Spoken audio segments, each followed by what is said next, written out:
നമസ്കാരം, ഏവർക്കും ജ്യോതിർമയി ആസ്ട്രോളജി ചാനലിലേക്ക് എൻ്റെ ഹൃദയംഗമമായ സ്വാഗതം. 2024 മെയ് 1 ഉച്ചയ്ക്ക് 2 മണിക്ക് ശേഷം വ്യാഴം മേടൻ രാശിയിൽ നിന്നും ഇടവൻ രാശിയിലേക്ക് സംക്രമിക്കുന്നു. മകം, പൂരം, ഉത്രം കാൽഭാഗം എന്നീ നക്ഷത്രങ്ങൾ അടങ്ങിയ ചിങ്ങക്കൂറുകാരുടെ 2024 മെയ് 1 മുതൽ 2025 മെയ് 13 വരെയുള്ള വ്യാഴമാറ്റ ഫലം പരിശോധിക്കാം. ഈ നക്ഷത്രക്കാർക്ക് കർമ്മ വ്യാഴക്കാലമാണ് വരാൻ പോകുന്നത്.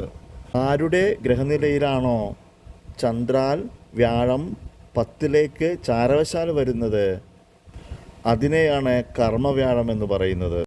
അതായത് 10ാം ഭാവം എന്ന് പറഞ്ഞിട്ടുണ്ടെങ്കിൽ കർമ്മസ്ഥാനമാണ്. ആ കർമ്മസ്ഥാനത്ത് വ്യാഴം വരുന്നതുകൊണ്ടാണ് കർമ്മവ്യാഴം എന്ന് പറയുന്നത്. കർമ്മസംബന്ധമായി ഒരുപാട് തിരിച്ചടികൾ കിട്ടുന്ന സമയമാണിത്. കച്ചവടത്തിൽ തകർച്ച, ഔദ്യോഗികമായി സ്ഥലം മാറ്റം ഉണ്ടാകുക, സഹപ്രവർത്തകരിൽ നിന്നും മേലുദ്യോഗസ്ഥന്മാരിൽ നിന്നും സഹകരണം ഉണ്ടാകാതിരിക്കുക, ധനനഷ്ടം, തൊഴിലാളികളുമായി പ്രശ്നങ്ങൾ ഉണ്ടാവുക, വിദ്യാർത്ഥികൾക്കാണെങ്കിൽ പഠിക്കാൻ സാധിക്കാതെ വരിക. ജ്യോതിഷം ഭാവിയിൽ വരാൻ പോകുന്ന സംഭവങ്ങളെ മുൻകൂട്ടി കാണിച്ചു തരികയാണല്ലോ. അതുകൊണ്ട് ഭയം ഉണ്ടാകാതെ കർമ്മരംഗത്ത് വളരെയധികം സൂക്ഷിച്ച് പ്രവർത്തിക്കുക. മേലുദ്യോഗസ്ഥന്മാരും സഹപ്രവർത്തകരുമായി യോജിച്ചു പോവുക.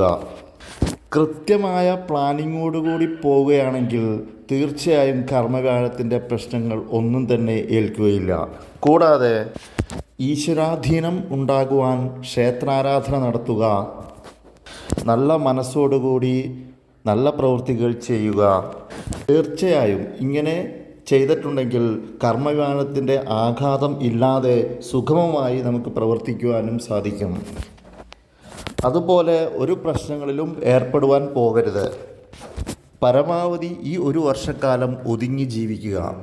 തീർച്ചയായും ഈ നക്ഷത്രക്കാർക്ക് എല്ലാവർക്കും തന്നെ നല്ല ഒരു വർഷം ലഭ്യമാകും എന്ന് ആശംസിച്ചുകൊണ്ട് നിർത്തുന്നു. നന്ദി, നമസ്കാരം.